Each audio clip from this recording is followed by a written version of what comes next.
14ª edición de la Semana Más Corta 2021. Bajo el lema Mirar lo cotidiano, vivir lo dominicano. Disfruta del talento de lo nuestro. Del 21 al 25 de junio gozarás en vivo de cortometrajes, documentales, charlas y demás a través de nuestras plataformas de redes sociales. Mirar lo cotidiano, vivir lo dominicano. Bueno, señores, qué felicidad, qué alegría. Estamos de vuelta con estos webinars de la semana más corta en nuestra 14ª edición. Mirar lo cotidiano, vivir lo dominicano. Estamos, tal y como habíamos prometido, con el rey de las reinas y uno de los reyes del diseño en la República Dominicana. Diseñador de moda llegado desde Santiago, con una línea de trabajo reconocible, admirable y sobre todo que está muy relacionado con el ser dominicano. Recibimos con muchísimo cariño a Leonel Lirio, espectacular como siempre. Feliz, Maribel, de estar aquí justamente en esta alta casa de estudios que, como yo, nació en Santiago y es referencia de todo lo que tiene que ver con educación, con prestigio, con buen gusto y con formación académica, como tradicionalmente se ha caracterizado esta institución. Me siento más que halagado de estar compartiendo con esta nueva generación. De más está darte las gracias por tu magnífica invitación y la oportunidad que pocas veces tenemos de conversar de algo que nos apasiona, que es la moda.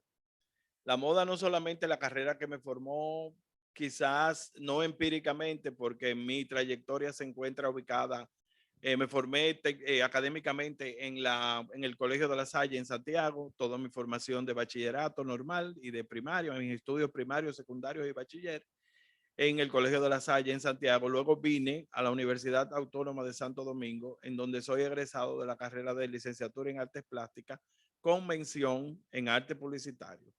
Lo de la moda no me llega por casualidad. La moda era mi verdadera vocación, pero resulta que no existía en ese momento un centro de formación de moda.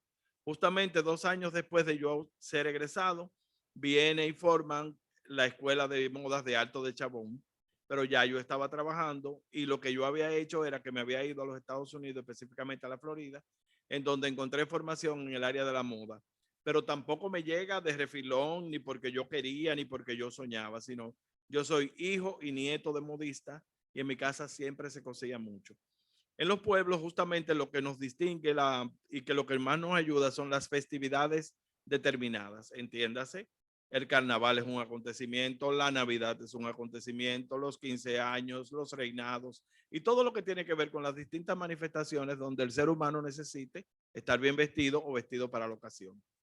De ahí yo voy surgiendo, yo hacía los disfraces de mis amiguitos, con apenas 9 años ganaba ya premios y en mi casa me respetaban porque me veían que era mi verdadera vocación, que no era simplemente, yo no tenía actitudes quizá para otras cosas, pero sí tenía mucha actitud para desarrollarme en el mundo de la moda. Y ahí comencé, poquito a poco fui aprendiendo solo. Mi primer negocio fue de carteras para mis amigas.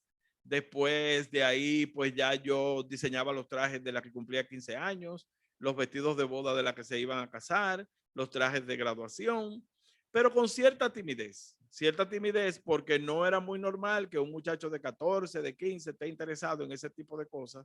Entonces siempre habían limitaciones propias que uno establece por formación, por educación y por todo. Me trasladó a Santo Domingo, luego de trabajar en una línea aérea, la dejé por mis estudios y ahí pues comienzo a desarrollar mi verdadera vocación. Comienzo a trabajar. Mi familia inicialmente puso un negocio que era de ropa de cama y baño, que también tenía que ver con la decoración.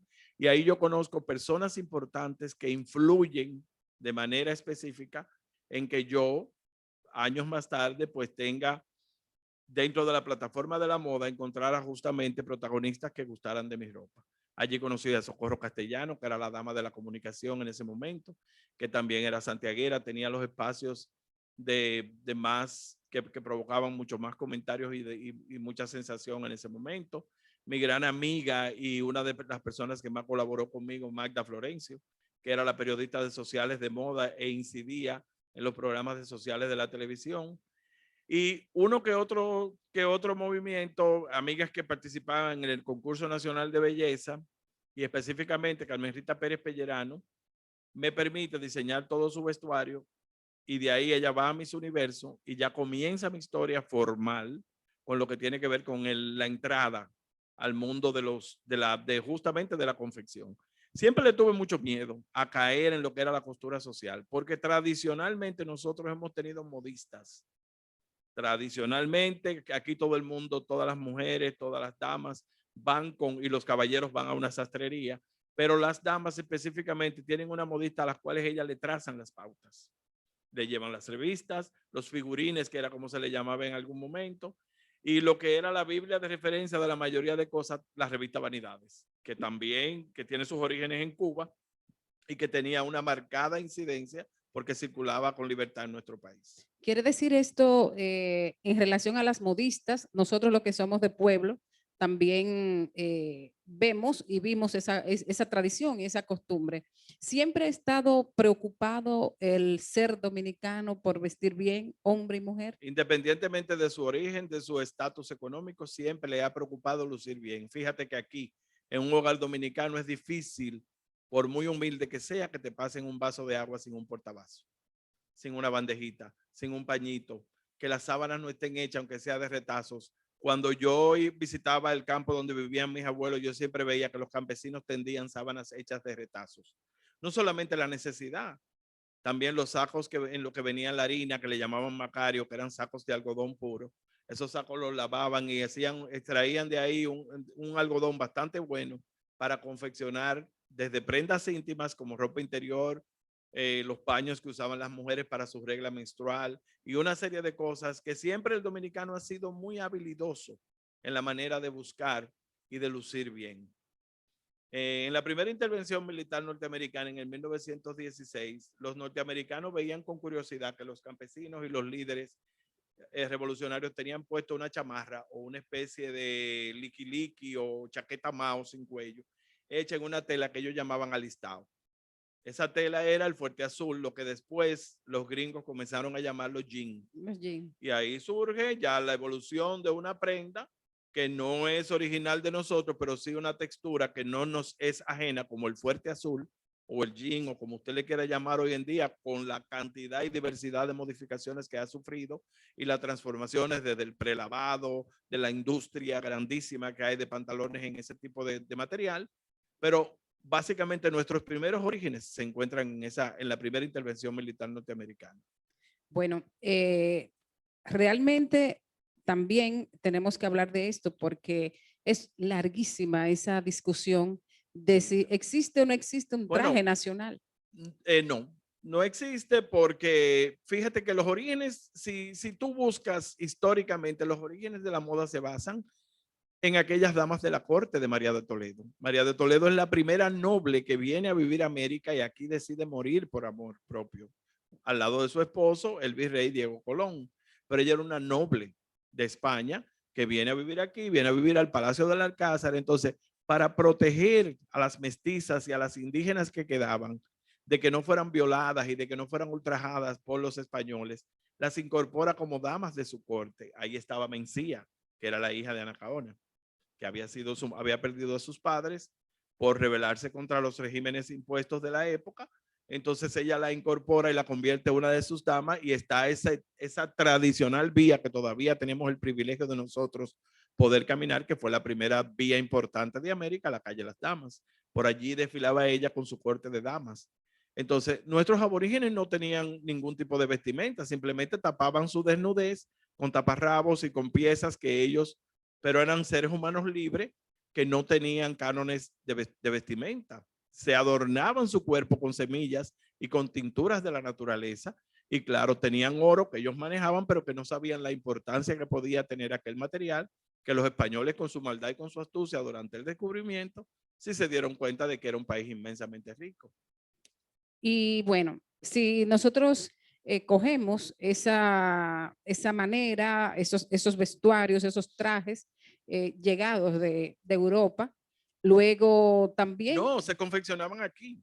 se confeccionaban, o sea, María de Toledo las enseñaba a coser, porque era parte de las habilidades manuales que ella les enseñaba. Entonces, desde ahí puede ser que estén los orígenes del hecho de acostumbrarse a coserse en casa. Había modistas que me imagino que eran con la roca tradicional y con la rueda y las cosas de tejido y a mano, hacían las texturas, traían los materiales, sí, llegaban importados de Europa por las facilidades que tenía ella, pero imagino que cada quien haría su aporte de acuerdo con lo que en el mundo en ese momento inspiraba estilísticamente hablando.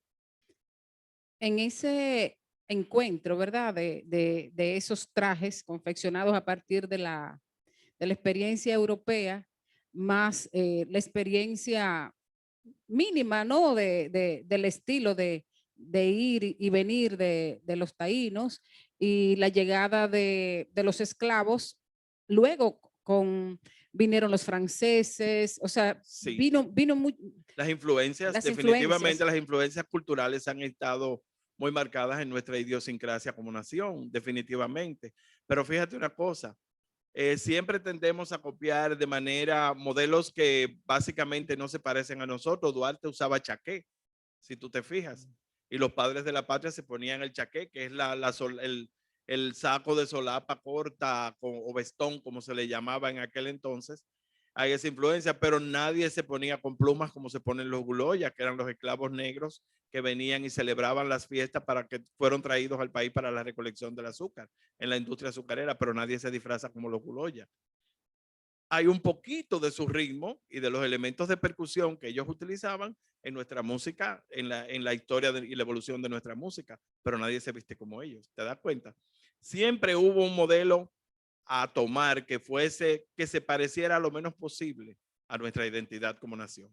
La verdad es también, Leonel, que tampoco vestimos como caribeños. No, no es lo que te digo, nuestra identidad como nación no está justificada.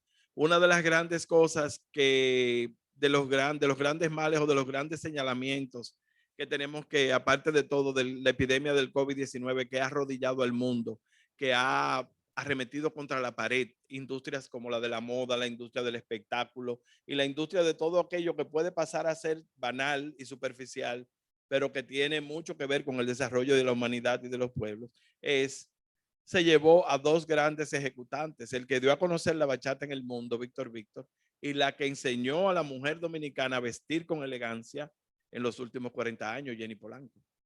El COVID no lo llevó a los dos. Entonces, si tú miras, hay cosas de aquí para adelante que deben de replantearse, que deben de repensarse.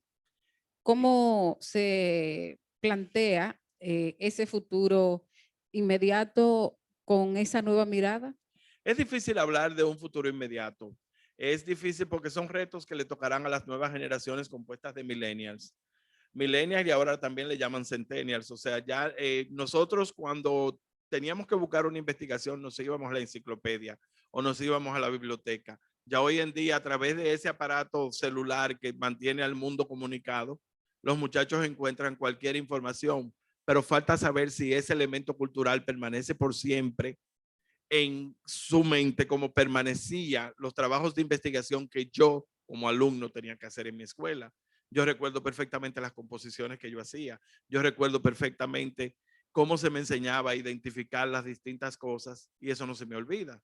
Recuerdo una materia que se llamaba expresión oral y escrito que me permitía expresarme tal vez o me permitía hablar como yo puedo hablar hoy en día. Escribir, que se me da también con mucha facilidad.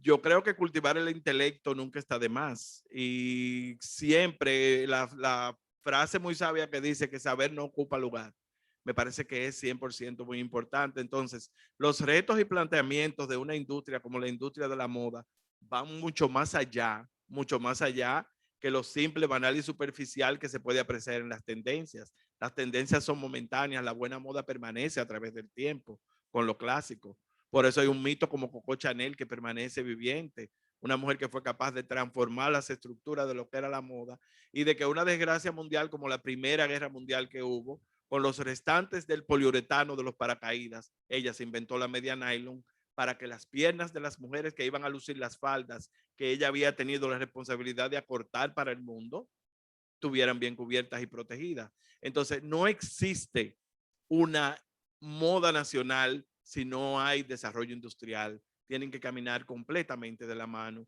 Y las leyes establecidas aquí en nuestro país están inspiradas en lo que es el planteamiento para las zonas francas. Y las zonas francas, nosotros los que hacemos modas no calificamos para estos proyectos. Entonces, no todo lo que hacemos moda dominicana tenemos la necesidad de hacer chacabanas, porque la chacabana no es una prenda local, es una prenda que viene, una variante que nos llega de la Cuba de Batista, de la Cuba de los dictadores, de la guayabera cubana, que viene transformándose. Pero eso que hacen nuestros artesanos hoy en día, esa prenda que no es la tradicional, a la cual le integran diversas modificaciones, hay que ponerle otro nombre, porque viene de la chacabana, parte de la guayabera inicialmente, pero no podemos decir como tal que esos modelos se les puede llamar así. Entonces eso puede provocar un enfrentamiento de opinión, a lo cual yo no le temo, porque es mi visión, ¿tú entiendes? Yo tampoco soy adepto y seguidor de esa prenda, pero cuando tú miras las entidades gubernamentales y las entidades que tienen que ver con el apoyo de lo que se supone es el talento de la moda o el talento de cada especialidad de las muchas que conforman el amplio pentagrama del repertorio nacional, tú notas que solamente se apoya o a los artesanos que trabajan el ámbar y el larimar, o la representación son el clúster de chacabanas con el que cuenta el Ministerio de Turismo y el Ministerio de Industria y Comercio, que inclusive tienen un apoyo que no lo tenemos la mayoría de los diseñadores locales.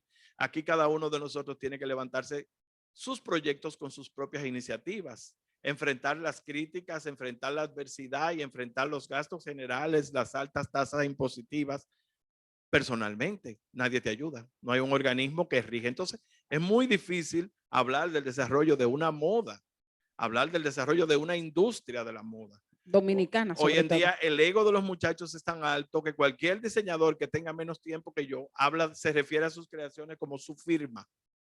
Si tú te miras, entonces ese es el ego que producen las redes sociales, el ego que produce las falsas identidades y el ego que producen las falsas creencias de creer que tienes que caminar por una alfombra roja sin primero pisar la de sisal y la de yute. Eso no, manita, es muy difícil. Bueno, tenemos un entusiasmo en nuestros estudiantes y bueno, la primera pregunta, Sauris pregunta, ¿cuál ha sido su mayor reto dentro de la industria de la moda? El mayor reto, superarme a mí mismo, sostenerme, sostener una carrera durante casi 30 años que ya voy a tener. Yo soy de los 90, cuando la gente despectivamente me llamaba ochentoso, lo hacían, pero el diseñador de los 80 eran otros. Estaba Jorge Diep, que en paz descanse y que hizo un trabajo maravilloso. Estaba Esteban Martínez, estaba mi compueblana Cici Bermúdez, la misma Jenny Polanco, había muchísimo. Yo llego en los 90 a transformar lo que era el mundo del espectáculo, que no habían diseñadores en ese momento. Me inicio en los premios Casandra, conocido anteriormente, que ahora son premios soberanos, y me quedo como diseñador de vestuario de los artistas. Yo hacía todo lo que hoy en día hacen los estilistas, que yo buscaba la ropa que se iba a poner Cecilia García, los trajes que se iba a poner Charitín Goico, los trajes que se iba a poner Sonia Silvestre. Yo buscaba todo lo que iban a usar nuestras artistas para un gran espectáculo. Luego los hacía yo. Eso fue. Pero mi reto ha sido sostener una carrera, justamente superándome a mí mismo en cada etapa diferente. ¿Influye la forma de vestir en la personalidad del dominicano? Sí, yo creo que sí. Normalmente, si tú miras, sobre todo hoy en día hay un código de vestimenta completamente divorciado de lo que somos nosotros. Antes la ropa interior no se enseñaba. Ahora los hombres tienen la mitad del pantalón puesto a la mitad de la cintura, con el calzoncillo, que era una prenda íntima que se supone que para higienizar y crear esa separación entre órganos del cuerpo y el tejido para protección. Y hoy en día eso queda descubierto. Indiscutiblemente el código que existe hoy en día ha ido transformando todo lo que tiene que ver, y la moda se vuelve un ente transformador y que tiene mucho que ver con como respuesta a una sociedad cada vez mucho más contestataria. Y te diré algo, Leonel, lejos de que esa costumbre de enseñar se fuera criticada, ha sido asumida por las grandes marcas y ya Claro, está, o sea, las grandes marcas están diseñando para ese tipo de público. Porque es el público que consume, es el público que sabe. Es igual que no podemos, el fenómeno online de las ventas y las compras, no podemos despreciarlo, ni podemos ningunearlo, ni es un elemento que compite con nosotros. Nosotros los diseñadores dominicanos no tenemos competencia interna el uno con el otro porque somos pocos y cada uno tenemos una cantidad, cierta cantidad de clientes que nos permiten subsistir como marca, como firma o como tú le quieras llamar, como proyecto. Pero, lógicamente, la competencia desleal de los pedidos online y la facilidad que tiene la gente para comprar a un bajo costo lo que mira en las redes hoy en día, es imposible de competir contra eso. Pregunta Analí, ¿cuál es una tendencia que usted cree que nunca ha pasado ni pasará de moda en cuanto a la forma de vestir? Yo creo que tener una pieza clásica dentro de lo que es tu guardarropa, entiéndase, una chaqueta negra, tanto una mujer como para un hombre, que el negro tiene la gran ventaja de que es el color que tradicionalmente pega con todo. Si lo aderezas con un buen accesorio, puedes ir a un cóctel o puedes ir a una actividad en la noche. Si te quitas ese accesorio o esa ropa de color con la que la acompañas abajo, puedes acudir a un funeral a cumplir con alguien que ha perdido un deudo. Entonces yo pienso que tener una chaqueta negra es una prenda básica que nunca pasa en ningún guardarropa y es una tendencia que permanece. Puede estrecharse la solapa un poquito, ampliársela, las mangas, el corte, las pinzas, pero siempre sigue siendo la prenda básica por excelencia. Rosario Medina, una de nuestras maestras, pregunta, en términos del posicionamiento de República Dominicana como marca país, internacionalmente, ¿cuál ha sido el rol de los diseñadores de la moda? Bueno, la marca país en cuanto a moda, para decirte, la hizo Jenny Polanco desde aquí, para ponerte un ejemplo. La han hecho Augusto Espaillá y sucesores con la Chacabana Bazar, diciendo la marca desde 1920 y 1930. Una prenda que ha ido sufriendo evolución y que los artesanos locales han ido modificando y magnificando. Entonces, no podemos pretender situar como marca país y referenciar a Oscar de la Renta. Oscar de la Renta nació en nuestro país, se formó como artista de la plástica, pero su carrera era completamente internacional. Es el gran ganador del premio Coty de la moda del 1967, 68, 69, el favorito de las primeras damas norteamericanas, el que se casó con la editora del Vogue francés, François de Langlade, el que manejó a Estée Lauder, el que manejó a Elena Rubinstein y a las mujeres que hacían las diferentes marcas que influían en el mundo, el favorito de las grandes cortes y de las grandes princesas. Entonces, no podemos decir que él es un referencial de lo que es una marca país. Marca país vienen siendo los que se quedaron trabajando en el país. Nosotros tenemos una mujer muy valiosa que es la primera fundadora de una escuela de modas en el país y que todavía está vigente 69 años después, que es Fara Cabrera, que es la primera mujer diseñadora dominicana.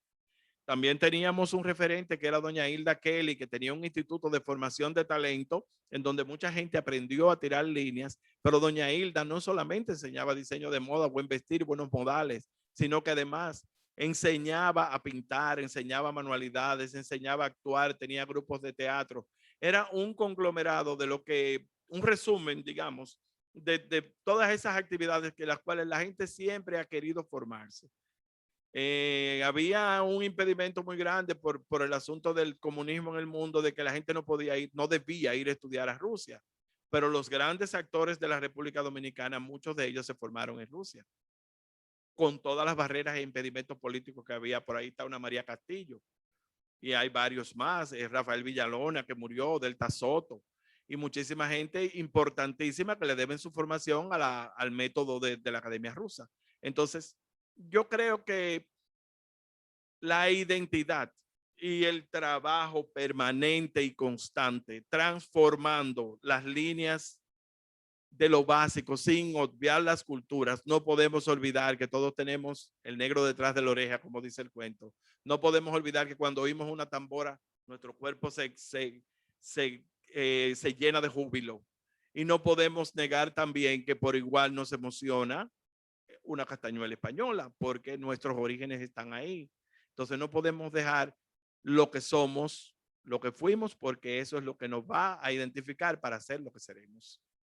Y yo pienso que la identidad es el punto esencial de toda civilización para trascender. Así es, el método al que te referías es el método de Stanislavski. Sí. Pregunta María, que si hay alguna manera de dar más reconocimiento a la moda en el cine dominicano. Sí, por supuesto, yo pienso que sí, pero lo primero es que hay que contar historias. Nosotros no contamos historias, nosotros tenemos un cine que básicamente está compuesto de comedias. Cuando se cuenten historias, entonces, claro, se está contando mucho porque resulta muy atractivo a raíz de la fiesta del chivo, que aunque no fue una película dominicana, está ambientada y basamentada en una historia dominicana. Entonces, claro, cuando se trabaje otra época que no sean los años 50, cuando se trabaje a María Trinidad Sánchez, a Concepción Bona, a Salomé Ureña, yo pienso que sí, que puede haber una identidad. Ahora mismo hay un personal que suple las necesidades de la industria cinematográfica. Pero tengo entendido que cuando hay un documental como el caso del histórico que hizo José Enrique Pintor, Pinky, se contratan los vestuarios que lleguen de fuera, porque nosotros no tenemos armaduras ni tenemos ese tipo de cosas que son necesarias para una producción de esa naturaleza. Entonces, una industria no se puede sustentar en base a un solo producto. Tiene que haber una serie de elementos que nos remitan al uso cotidiano o a un uso regulado de lo que se esté buscando para ese momento determinado. Pregunta Catherine, ¿en qué se inspiró para incursionar en la industria de la moda? En mis conocimientos, en mis habilidades y en lo que yo veía en mi casa. Básicamente, mi abuela sabía montar un vestido muy bien hecho. Mi mamá todavía tengo el privilegio de tenerla y sabe coser muy bien, se cose su ropa. Entonces yo me retaba a mí mismo mirando lo que ellas hacían, me gustaba.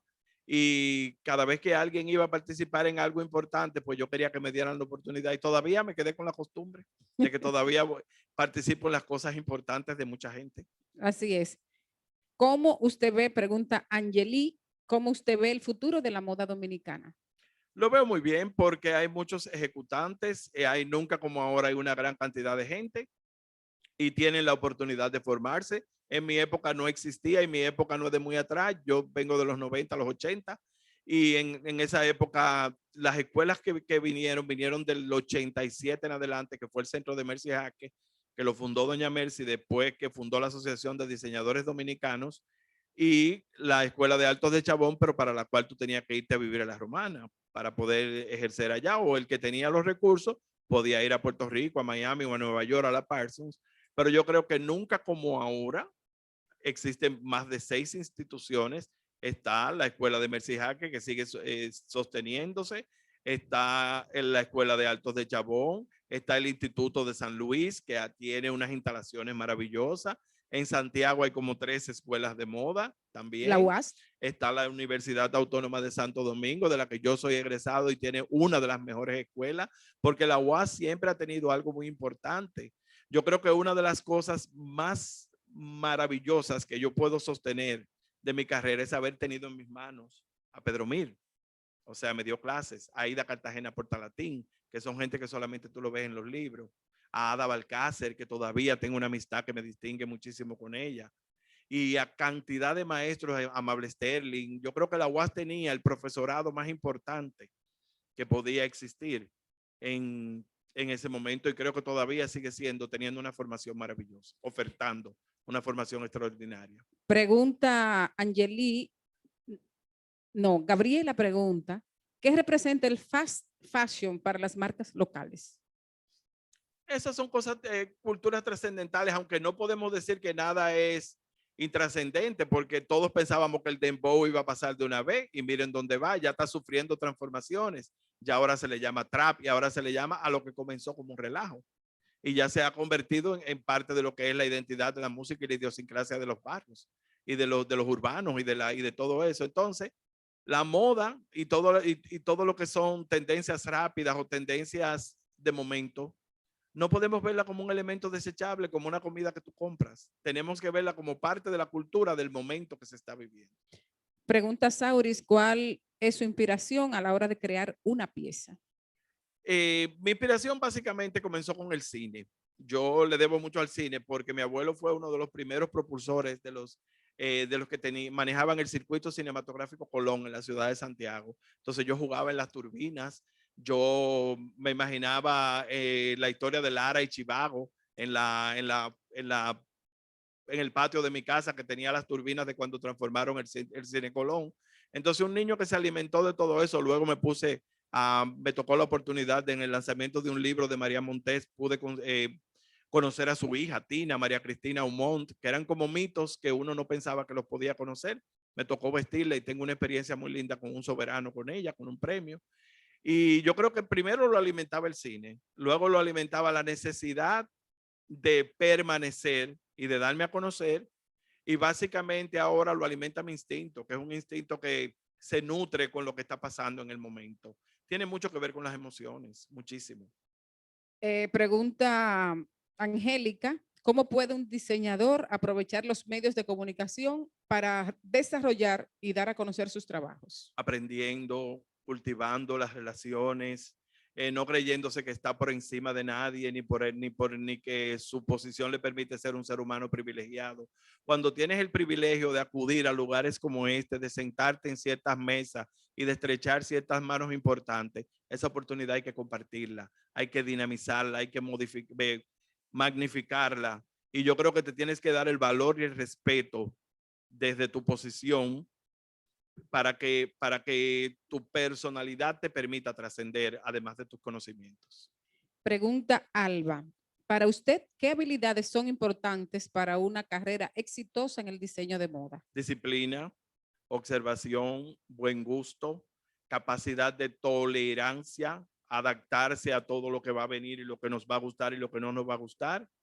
Y sobre todo, informarse, nunca desechar ninguna información como buena y válida. Ser como una especie de investigador policial, en que todo lo que te rodea, de alguna manera u otra, va a incidir en el comportamiento del consumidor. Y el consumidor, en este caso, es mucho más exigente que el que come. El que consume moda es mucho más exigente que el que come, porque demanda más, porque la moda es una mayor inversión y se supone que va a permanecer en el closet personal de cada quien. ¿Cree que el dominicano lleva en la sangre la cultura y la habilidad de ser creativo? Pregunta Paola. Uy, pero más que nadie, el dominicano improvisa un juego con una semilla. El dominicano es reciclador de naturaleza. Se hacían tirapiedras, se fabricaban carritos para jugar con las semillas de las matas. Carrito de bola. Carritos de bola. Nadie, con los charamicos hacían una escoba para barrer en las casas y para darte una pela también con ella. O sea, yo pienso que nadie tiene mayor capacidad que el dominicano de improvisar. El dominicano es un reciclador por naturaleza, por completa naturaleza. A nosotros nos enseñaban manualidades en las escuelas en donde cogían 2 losetas usadas de una que sobraban del baño de la casa con 4 paticas de las cosas de la pasta de dientes y 4 cajitas de fósforo para tú regalar un Día de las Madres. Y un zafacón de una lata de aceite se le tejía con un saco de yute de punto de cruz y era un zafacón, una prenda que duraba muchísimo tiempo. O sea, el dominicano es creativo, emprendedor y sobre todo basa sus ideas en las necesidades y las sabe utilizar muy bien. La lata de salsa le pone un palo y lo utiliza para sacar y para mover. Y así por el estilo, ahora le ponen una asa y la venden como un jarrito artesanal. Y también hacen pesas. De todo, de todo. Pesas, le llenan con 2 latas de salsa y le llenan un cemento y le ponen una varilla en el medio. Exactamente. Claro. Pregunta Catherine, que si usted cree que la esencia de la moda dominicana ha perdido su chispa. No puede ser que su chispa no. Va perdiendo un poquito a poco la identidad porque se va pasando de ser algo clásico y tradicional a seguir las tendencias. La moda permanece de manera con lo clásico. Y las tendencias y el mercadeo, la moda no es banal, como se dice, ni parte de la vanidad del pueblo. La moda está inscrita en la parte cultural de la historia. No podemos olvidar que la gente recuerda más a María Antonieta por sus pelucas y sus vestidos exagerados y sus lazos que fue decapitada por una revolución histórica del pueblo.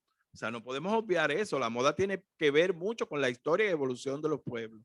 Pero las tendencias y el mercadeo la hacen lucir cosa de momento, pero no es así.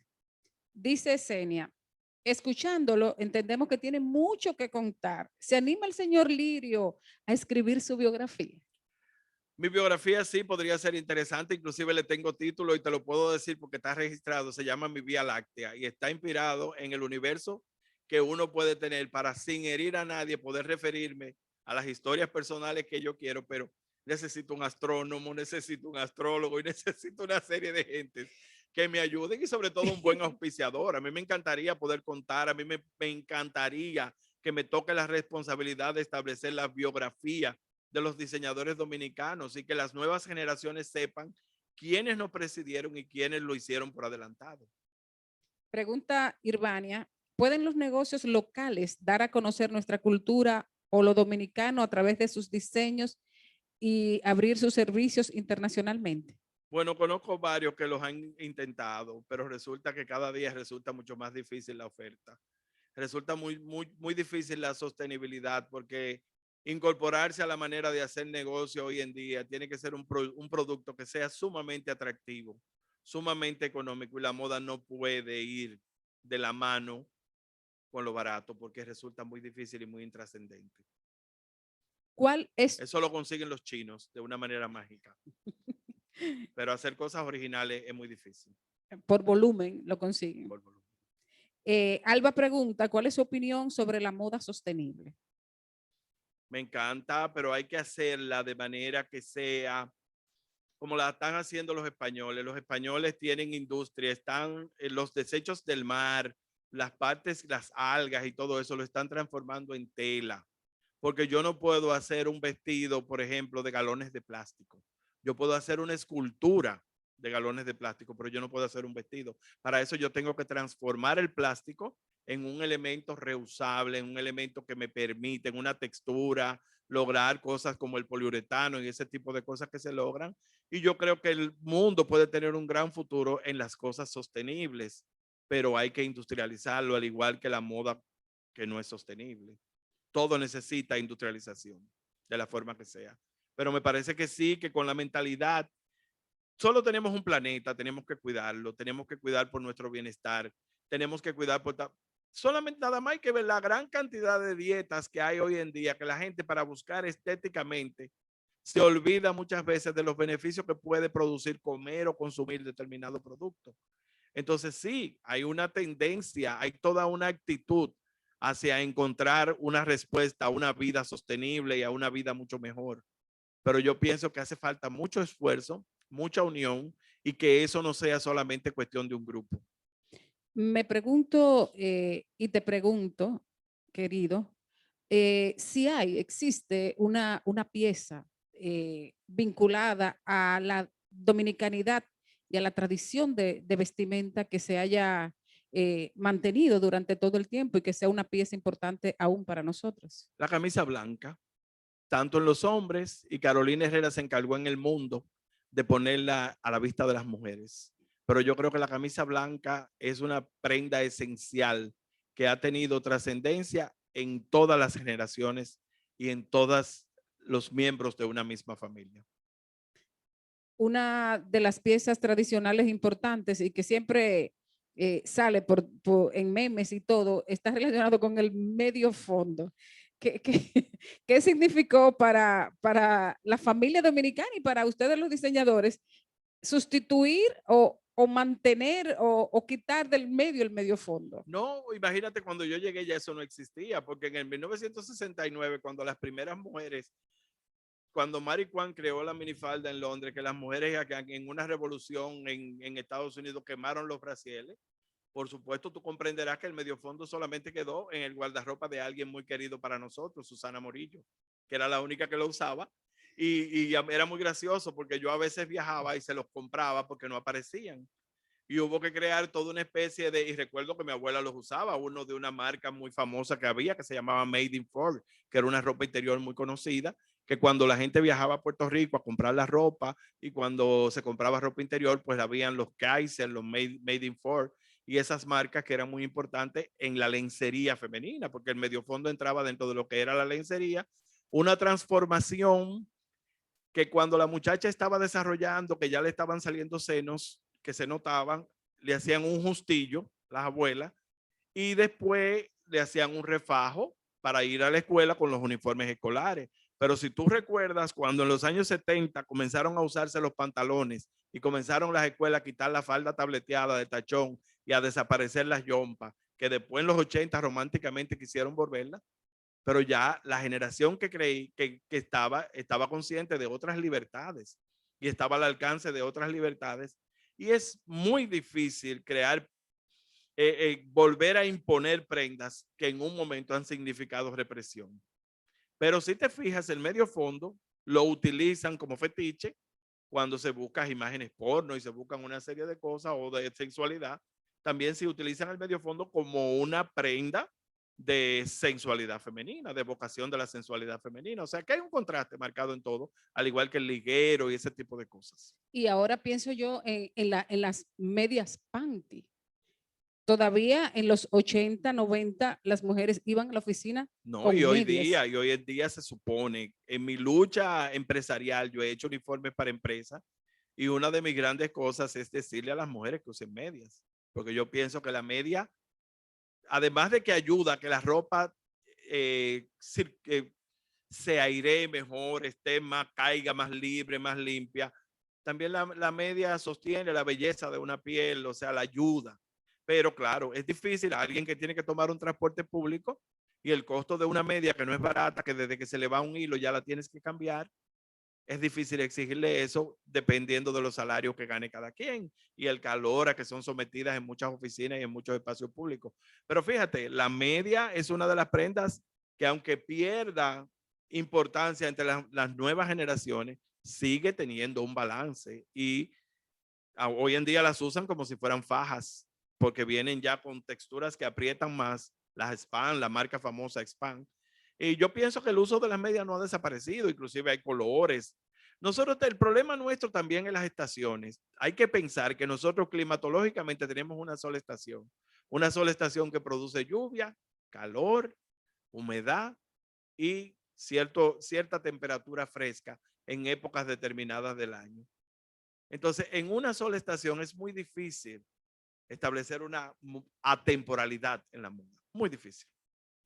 También me preguntaba, por ejemplo, el Caribe es color. El Caribe. Pero fíjate que el Caribe tiene en su composición geográfica muchas influencias. O sea, hay naciones caribeñas que han sido colonizadas por los ingleses y que hablan en inglés. Hay naciones que han sido por los holandeses y que el idioma son diferentes completamente a nosotros. Entonces la identidad, por supuesto, es completamente distinta. Lo que sí identifica al Caribe es el color. Podríamos decir que hay una unidad sincrética en cuanto al color. Pienso. Yo veo también, creo que le hemos ido perdiendo el miedo al color, porque hasta hace 20 o 30 años nosotros vestíamos con colores muy pasteles. Realmente hay un elemento que tiene mucho que ver con la educación en los hogares. Cuando una niña tiene la tez más oscura, los padres la visten todo el tiempo del pastel y le niegan el derecho a ella a poder escoger colores oscuros. El hecho de que se decía de que el rosado es para las hembras y el azul para los varones. Entonces el amarillo era neutro, pero muchas veces la gente no se lo quería poner. ¿Tú entiendes? Entonces, toda ese patrón ideológico que todavía, fíjate, porque ahora cuando van a anunciar el nacimiento de un bebé, hacen todo un acontecimiento. Y entonces, no necesariamente, entonces tú te das cuenta que es un varón porque viene azul, pero podría ser morado, porque ¿quién dijo que el morado no es un color de hombre? ¿Tú entiendes? Pero las tradiciones establecen que es azul o es rosado. Entonces, es complicado porque tiene mucho que ver con la idiosincrasia y la educación, el uso del color. Tú usas mucho color. ¿En algún momento fue esto una dificultad? Siempre me gustó contraponer texturas, utilizar texturas que no fueran tradicionales. Yo recuerdo que yo cogía y tengo un cuento muy gracioso, una anécdota que la puedo compartir con ustedes. En el 1997 se fundó la primera tienda llamada Núcleo que pretendía que la gente encontrara moda dominicana en un establecimiento comercial importante en Plaza Central. Entonces yo era el jovencito del grupo, como quien dice, el niño adoptado por todos. Y yo me acuerdo que llegó el día de la presentación y yo había hecho unas cortinas, yo tenía unas cortinas de unos gatos muy lindas que yo había traído de Estados Unidos. Y yo dije, pero ¿por qué yo no puedo hacer una ropa con esto? Y se me ocurrió hacer unos chalecos e hice unos vestidos largos en colores que iban con los chalecos que eran plásticos. En ese momento eso no era. El día que llega la exhibición, todos mis compañeros tenían linos planchados, chifones, telas muy finas. Y yo dije, ay, Dios mío, yo sí voy a quedar mal cuando yo saque esta ropa. Entonces se me ocurrió coger a las modelos, ponerle unos sombreros grandes. Y pasó la manager de una orquesta que acababan de fundar en ese momento que se llamaba Ricarena y compró la colección de chalecos completa que yo acababa de tirar.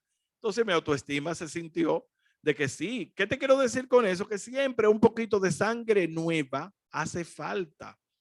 En la moda nosotros nos cansamos, nosotros vamos perdiendo poquito a poco el incorporar elementos nuevos. Fíjate que hoy en día una personalidad, antes yo llegaba con la artista que se usaba en el momento, yo llevaba todo, hasta el agua que ella se iba a tomar. Hoy en día una persona llega con 6 a un lugar. El influencer, el estilista, el manejador de redes, la maquilladora, el que le está tomando la foto, el que le va a subir todos los movimientos que ella haga durante todas las cosas, que eso le va a sumar seguidores.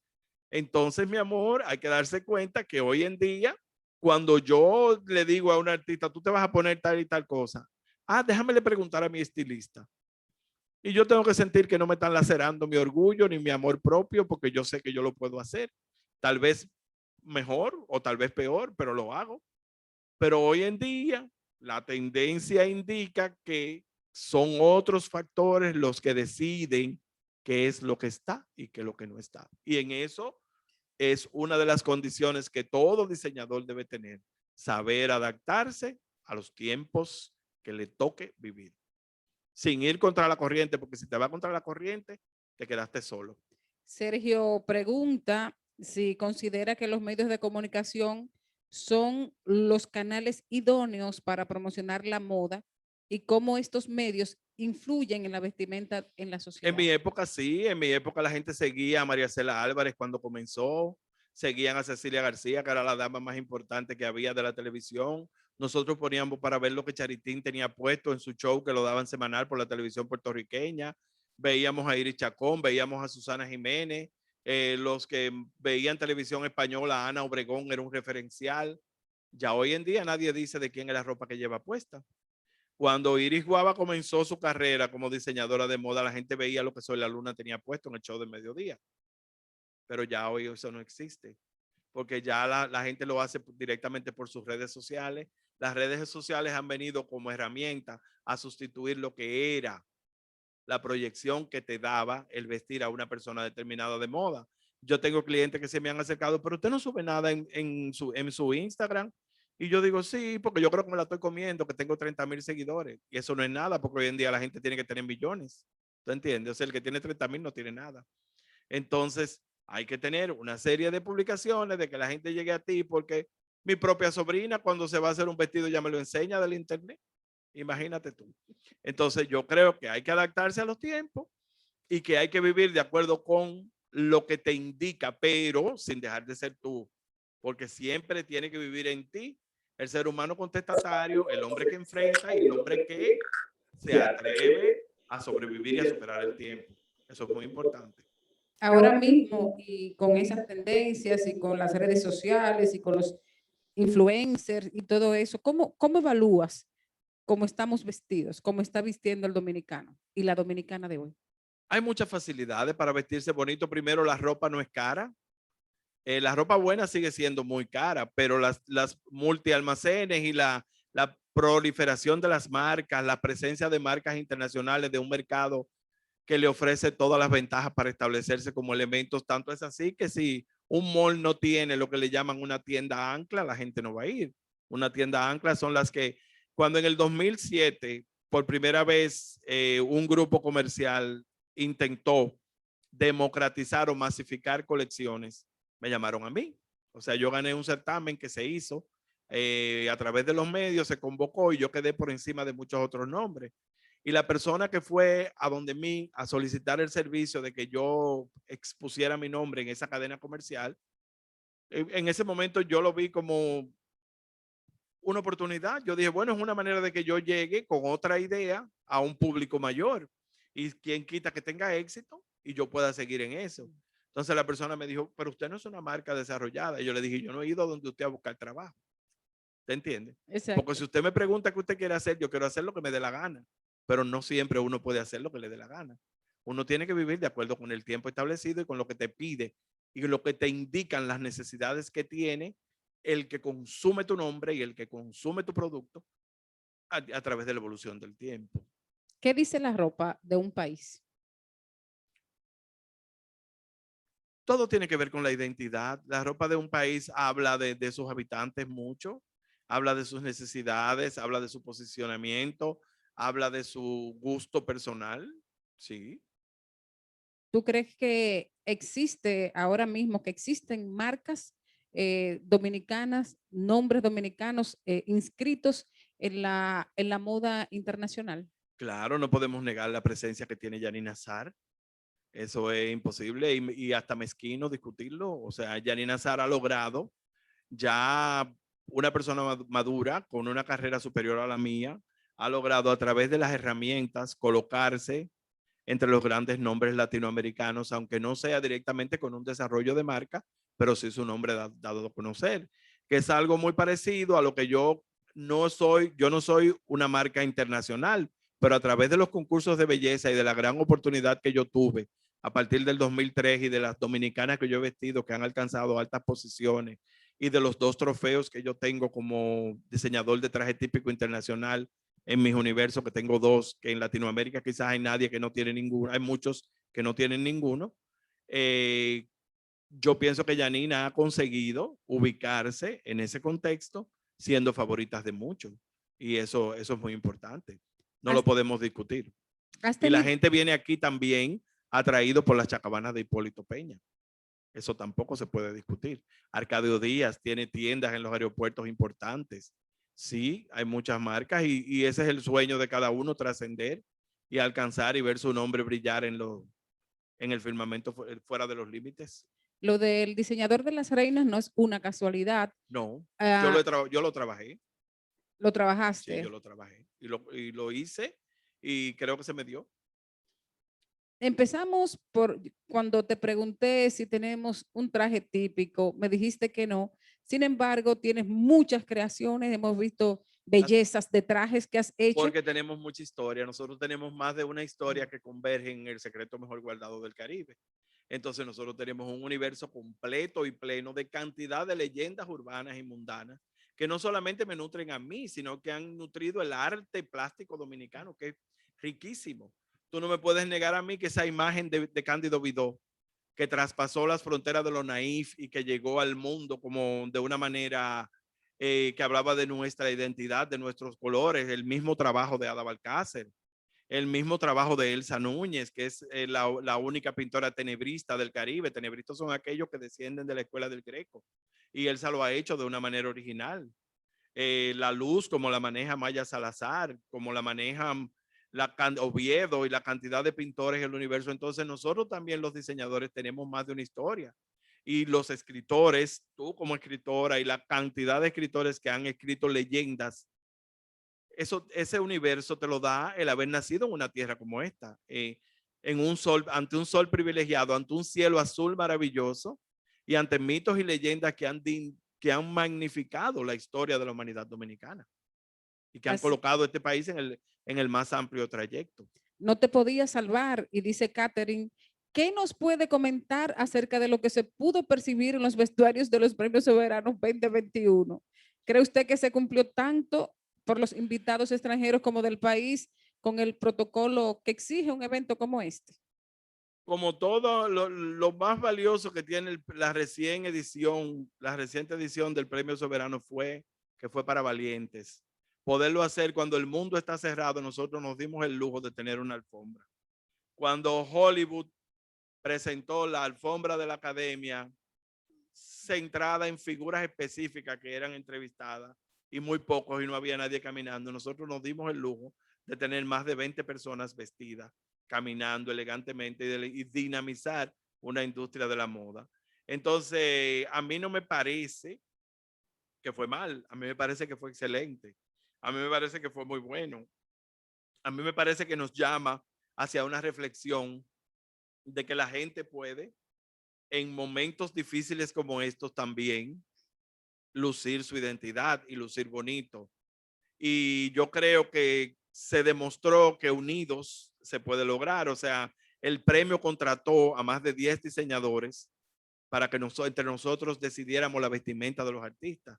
Muchos tenemos los talleres cerrados porque yo puedo decir aquí que yo cerré hace 2 años mi taller de 27 años porque sentí que había que hacer un alto, sentí que había que hacer una parada, pero la vida de Leonel Lirio como ser humano creativo y como productivo no está cerrada. Si yo cerré, yo tenía 14 empleados, pero todo eso ya pasó a otro plano de mi vida que volverá si ha de volver. Y si no es necesario, pues tampoco tiene que volver, porque yo creo que nosotros tenemos la libertad de retomar y de poder iniciar siempre un proyecto nuevo dentro de nuestros conocimientos. Y los premios soberanos, te puedo decir que sirvieron de lección para muchos que creían que eso no se iba a dar. Y sí se dio. Tuvimos 2 presentadoras de lujo vestidas todo el tiempo. Tuvimos figuras que de una u otra forma impusieron su presencia. Hubo quienes lo lograron y hubo quienes no lo lograron. Y hay códigos de vestimenta que, como en todas las producciones mundiales, son aceptados para un determinado escenario y otros no son aceptados. Y no voy a entrar en detalle aquí porque yo creo que este no es el escenario para eso. Pero si me pides un balance, creo que fue más positivo que negativo. No hay manera, Leonel, de que estés aquí ante un auditorio, aunque no lo estés viendo. Nuestros estudiantes están ahí atentos a cada una de tus palabras. Lo más importante, ¿qué es lo que escucha un médico cuando oye? Para saber si tú estás vivo. Los latidos de tu corazón. Entonces, nosotros estamos con corazones latiendo, que eso es lo importante. Así es. Es importante, Leonel, que compartas una serie de consejos a nuestros estudiantes que serán los comunicadores del mañana, los productores de los documentales, los que escribirán los guiones, los que harán las películas del futuro en relación con toda esta conversación que hemos tenido hoy. Yo creo que a mí me ha dado muy buen resultado y es conocer a quien lo hizo primero que yo. Quién me presidió, quién estuvo primero que yo, no solamente en la moda, sino en todas las manifestaciones, quién estaba ya establecido cuando yo llegué. Entonces es muy importante de saber de la huella de quién tú vas a pisar y los zapatos que tú pretendes calzarte. Eso es muy importante. Entonces, hacer carrera no se da de la noche a la mañana, hay que cultivarse, hay que aprender, hay que enfocarse, hay que sobre todo respetar, tragar en seco muchas situaciones y pagar el precio de pagar el novicial, como dicen por ahí. Y nosotros, yo creo que una de las cosas que con más orgullo y celo tú guardas en tu corazón, poniéndote como un ejemplo, es haber sido alumna de Jackie Núñez del Risco. Y yo recuerdo una historia que no voy a traer aquí porque no viene al caso, pero yo recuerdo cómo yo te conocí a ti en una locación donde estábamos y todo, y cómo yo te vi de lejos. Y luego me entero que tú eres Maribel Contreras cuando te veo en un programa de televisión al lado de Jackie. Y entonces yo admiré muchísimo a Jackie Núñez. Imagínate tú que lo tuviste cerca, que fue como tu padre. Y yo veía a Jackie como la persona imponente, importante, lo mismo que me sucede con Socorro Castellano. Yo creo que venir con 19 años en el 1966, como llegó Socorro Castellano a la televisión dominicana, y lo ha hecho todo y todavía sigue con la edad que tiene, siendo una persona que provoca comentarios y que provoca incidencia y que nos representa dignamente en Cuba como diplomática. Yo creo que eso no tiene precio. Y vuelvo y te digo, uno de los grandes errores que tuvo el Premio Soberano, si tuvo fallo, fue no reconocer a María Cristina Camilo como debió de haberla hecho. Tú como miembro de Acroarte, quizás tienes un poquito de esa culpa, pero yo creo que no se debió de haber desaprovechado la presencia de María Cristina Camilo para que la institución se quedara con la gloria de haber premiado a una mujer que con 102 años tiene una carrera vigente todavía. Y eso yo creo que debe de servirle de lección e inspiración a quien quiera hacer una carrera en la comunicación, en la moda, en todo lo que tenga que ver con trascender. O antes un cantante tenía que tener un disquero. Hoy en día un cantante tiene que tener las ganas, las garras y el deseo de buscar su propio escenario porque no existe. Muchísimas gracias. Gracias a ti de corazón. Leonel, ha sido maravilloso conversar contigo. Tenemos que agradecer a nuestro equipo, a nuestra directora de nuestra escuela y además directora ejecutiva de la semana más corta, Ana Bélgica Guichardo. Gracias por acompañarnos también, a nuestro coordinador general, Félix Manuel Lora, a producción, a nuestros estudiantes, al equipo técnico, a todos. Realmente ha sido una conversación interesante. Lo de Acroarte no lo vamos a conversar ahora y me voy a tener que quedar porque mal. además yo me atrevo a decírtelo porque tú sabes que yo soy parte de Acroarte Pero de cariño. son estamentos donde no Sí. todo lo que estamos votamos en todo. Entonces Sí. no asumo responsabilidad. No todos ahí. somos culpables de nada, no. Mirar lo cotidiano, vivir lo dominicano. Eso es lo que estamos haciendo en la semana más corta. Continuamos mañana con otras personalidades a las 11 de la mañana y a las 3 de la tarde. No se pierdan estos conversatorios interesantes, porque mañana tenemos al presidente de la Academia Española de Cine, don Mariano Barrioso, que va a hacer una conversación increíble con nuestro queridísimo Félix Manuel Lora, y será a las 12 del mediodía. Y también, como esta y todos nuestros conversatorios, va a estar siendo transmitido a través de nuestras páginas Exprésate Pucamaima, también a través del Listín Diario y también a través de Acento TV.